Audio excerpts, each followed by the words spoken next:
Welcome students, मैं अरशाद अहमद और आज के इस वीडियो लेक्चर में हम class 12th mathematics continuity and differentiability continue कर रहे हैं। और आज हम एक अलग टाइप का जो है वो क्वेश्चन जो है वो डिस्कस करेंगे, जो क्वेश्चन आते हैं।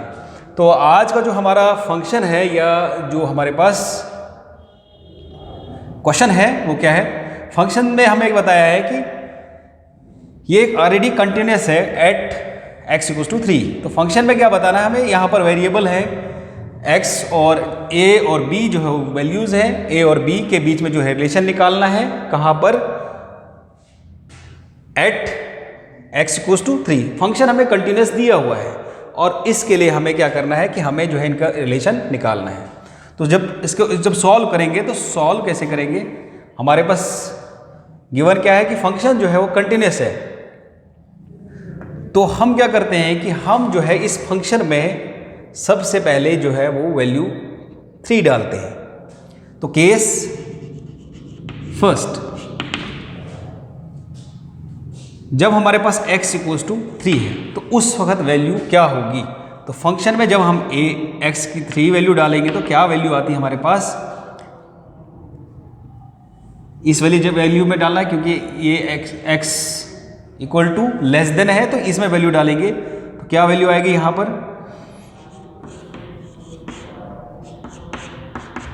3a plus 1।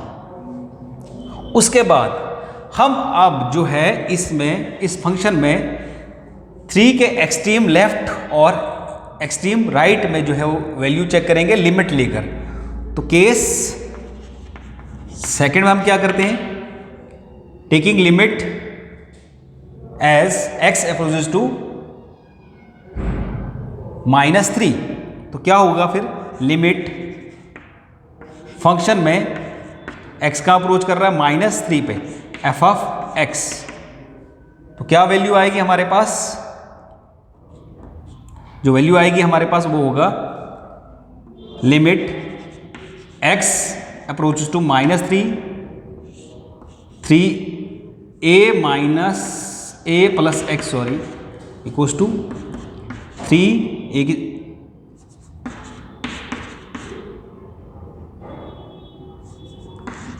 Plus 1, 3a plus 1, ये वैल्यू आई। उसके बाद हम नेक्स्ट थर्ड केस में हम क्या करेंगे, क्योंकि हमें a और b का बीच में जो है वो रिलेशन फाइंड करना है कि रिलेशन क्या है वो फाइंड करना है। तो लिमिट लेंगे अब एक्सट्रीम राइट में x approach to +3 f of x।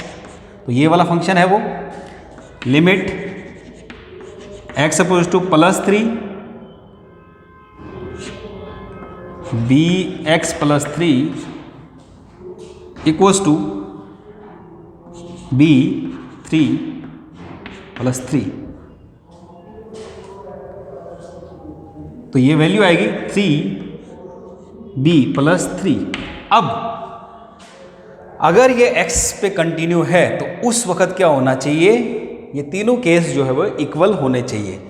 Extreme left limit, extreme right limit और फंक्शन की वैल्यू जो है हमारे पास ये वैल्यू सेटिस्फाई होनी चाहिए। Limit x approach to 3 f of x equals to f of x means f of x के बराबर ये वैल्यू जो है वो हमारी कंडीशन सेटिस्फाइड होनी चाहिए। तो देखते हैं अब क्या वैल्यू आती है हमारे पास। तो एक्सट्रीम लेफ्ट में क्या आ रही है वैल्यू, ये वैल्यू आएगी limit x approach to -3 f of x equals to limit x approach to +3 f of x equals to f of x। तो वैल्यू जो अब जब हम सब्स्टिट्यूट करेंगे तो क्या वैल्यू आती है, -3 पे क्या वैल्यू है 3a plus 1 equals to 3b plus 3 equals to 3a plus 1। तो अब और this applies that 3a plus 1 equals to 3b plus 3। तो जब हम उसको अब ट्रांसपोज करेंगे, ट्रांसपोज करने के बाद जो हमारे पास वैल्यू आएगी वो कितना वैल्यू आएगी, 3a वैल्यू जब ट्रांसपोज करेंगे तो कितना आएगा 3b 3 - 1 equals to 3a 3b plus 2 और a equals to a in terms of b relation निकालना है 3b प्लस 2 डिवाइड बाई 3। तो वैल्यू क्या आएगी यहाँ पर a इक्वल्स टू 3b के नीचे 3 आएगा प्लस 2 अपॉन 3, तो a equals to b plus 2 upon 3। ये वैल्यू हमारे पास फंक्शन की वैल्यू आएगी।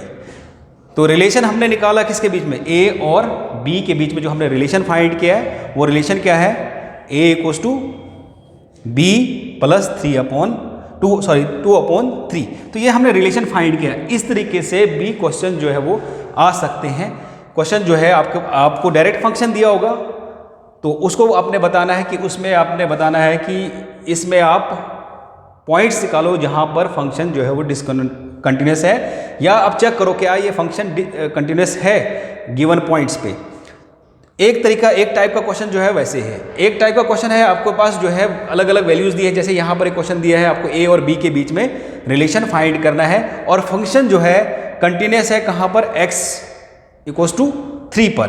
तो फिर उसके बीच में हमने क्या किया कि हमने जो है वो 3 के एक्सट्रीम लेफ्ट पे लिमिट लेकर और एक्सट्रीम राइट पे जो है वो लिमिट का यूज़ किया और उसके बाद फंक्शन जो है वो हमने सॉल्व किया फर्दर। तो उसके बाद हमने इक्वेट करने के बाद जो है वो ये कंडीशन जो है वो सेटिस्फाई होनी चाहिए। अगर फंक्शन जो है हमें गिवन है कि फंक्शन कंटिन्यूस है तो फिर ये ऐसा होना चाहिए था, एक्सट्रीम लिमिट एक्सट्रीम राइट पे फंक्शन की और एक्सट्रीम लेफ्ट पे इक्वल्स किसके बराबर होना चाहिए, फंक्शन के बराबर जो फंक्शन की वैल्यू है। और उसके बाद हमने सॉल्व करने के बाद जो है वो फंक्शन की वैल्यू जो है हमारे पास कितना आया, रिलेशन जो बिटवीन है किसका, a और b के बीच में रिलेशन है a equals to b plus 2 upon 3। तो ये रिलेशन है a और b के बीच में। उसके बाद हमारे पास एक अगला टाइप लेते हैं, दूसरा फंक्शन लेते हैं और उसको देखते हैं एक अलग टाइप का जिसमें ट्रिग्नोमेट्री हो, वैसा जो है एक फंक्शन जो है वो हम सॉल्व करेंगे। एक अलग टाइप का जो है वो क्वेश्चन देखते हैं।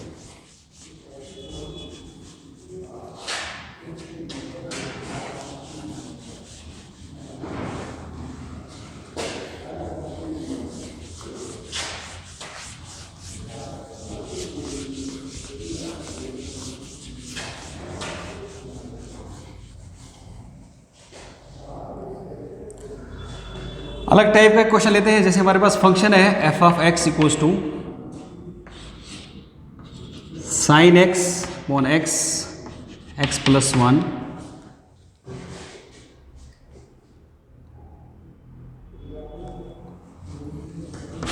If x is less than 0 x greater than equals to 0।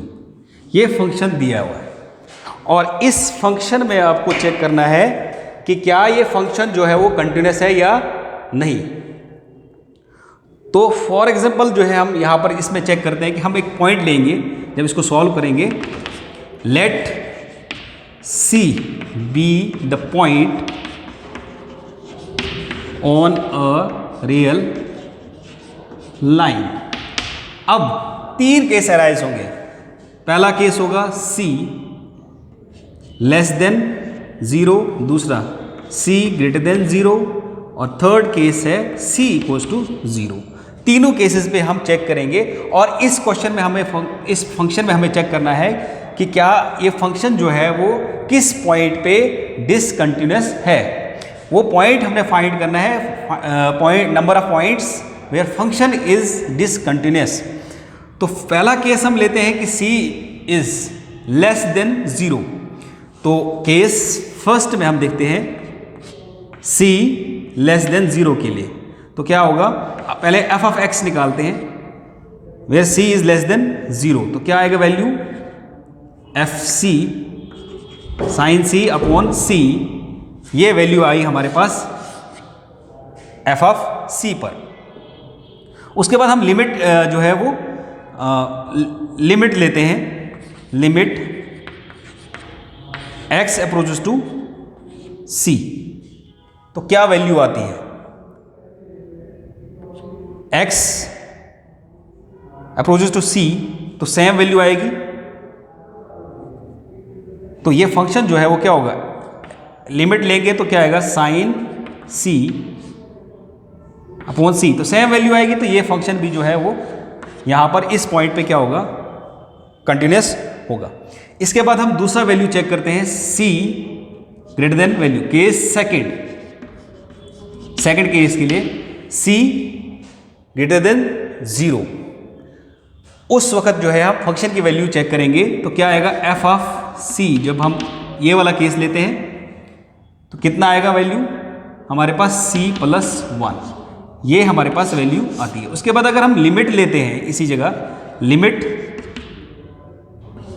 X approach to सी, उस वक्त वैल्यू क्या आती है। अगर उस वक्त वैल्यू देखते हैं तो क्या आएगी value, F of x. Function में हम वैल्यू पुट करने के बाद हमारे पास क्या वैल्यू हो जाएगी, limit x approaches to C x plus 1 equals to C plus 1। तो यहाँ पर भी वैल्यू जो है वो सेम आई।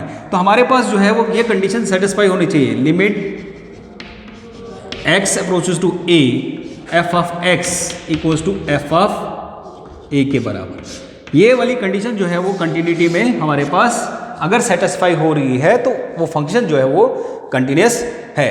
अगर वो ऐसा नहीं हो रहा है, अगर वो इक्वल नहीं आ रहे हैं, limit x approach to a in function equals to f of a, अगर वो नहीं आ रहा है, तो अगर एक कंडीशन फॉलो नहीं हो रही है तो इस केस में क्या होगा कि आपका फंक्शन जो है वो डिसकंटिन्यूस होगा। उसके बाद हम थर्ड केस लेते हैं। थर्ड केस जो है इसका क्या होगा कि अगर मान लो कि x जो है अप्रोच कर रहा है एक्सट्रीम लेफ्ट में, हमने देखना है 0 के, जैसे मान लो x यहाँ पर किसको अप्रोच कर रहा है, x जो है वो x इक्वल्स टू 0 के बराबर है। अगर आप केस थर्ड में आपको x की इक्वल्स टू 0 डालते हैं फंक्शन में, तो क्या बनेगा, एफ ऑफ x। 0 डालने के बाद क्या होगा, ये इस केस में x प्लस 1 में आपने 0 पुट करना है, तो वैल्यू जो है आपके पास क्या होगी, 0 प्लस 1 इक्वल्स टू 1। तो आपका f ऑफ 0 पे वैल्यू जो है फंक्शन की 1 है, ये वैल्यू है। और अगर आप इसकी लिमिट लिखते हैं एक्सट्रीम लेफ्ट और एक्सट्रीम राइट पे, तो सबसे पहले अगर आप c अप्रोचेस टू -0, उस वक्त जो है वो कितना वैल्यू आ रहा है, तो देखते हैं यहां पर कितना होगा, एफ ऑफ एक्स सी, तो sine limit x approaches to -0 sine x upon x, तो कितना वैल्यू आएगा यहां पर, एक्स ही अप्रोच करो तो कितना आएगा वैल्यू, ये फॉर्मूला भी होता है लिमिट का, तो ये फॉर्मूला 1 के बराबर। इसके बाद limit x approaches to +1 f of x पे कितना आएगा, x अप्रोच इस फंक्शन में limit x approaches to +0 f of x जो है हमारे पास x प्लस 1 है, तो कितना वैल्यू आएगा यहाँ पर, 0 + 1, तो ये 1 के बराबर। तो इस कंडीशन में भी ऐसे ही हो रहा है कि आपका जो है एक्सट्रीम लेफ्ट वाली लिमिट, एक्सट्रीम राइट जो है 0 के एक्सट्रीम लेफ्ट और राइट वाली लिमिट जो है वो किसके बराबर, तो यहाँ पर भी जो हमारे पास जो वैल्यू आ रही है, f of 0 equals to limit x approaches to -0 f of x equals to limit x approaches to +0 f of x के बराबर हो रही है। तो इस फंक्शन में ऐसी कोई भी वैल्यू नहीं है जो आपको जो है वो बताए कि जो फंक्शन जो है वो किसी पर्टिकुलर पॉइंट पे, जो हमारे पास जो गिवन पॉइंट्स है, इन पॉइंट्स पे फंक्शन डिसकंटिन्यूस नहीं है। इसके अलावा और भी बहुत सारे ट्रिग्नोमेट्रिक फंक्शंस जो है वो होंगे, और उनको भी आपने यही कंडीशन जो है वो लगाकर उनको सेटिस्फाई करना है। अगर वो सेटिस्फाई हो रहे हैं, ये वाली कंडीशन को अप्लाई कर रहे हैं, तो वो कंटिन्यूस है। अदरवाइज अगर वो कंटिन्यूस फॉलो जो है ये वाली कंडीशन को ओबे नहीं कर रहे हैं, तो वो फंक्शन जो है वो डिसकंटिन्यूस होंगे एट दैट पर्टिकुलर पॉइंट। तो आज के इस वीडियो लेक्चर में इतना ही। नेक्स्ट वीडियो लेक्चर में हम एक अलग टाइप का जो है वो फंक्शन जो है लेकर आएंगे, और उसको जो है वो कंटिन्यूस जो है, अगर कंटिन्यूस होगा या उसको अगर कोई वैल्यूज़ जो है वो अगर आपने फाइंड करनी होंगी तो वो देखेंगे। तब तक के लिए थैंक यू।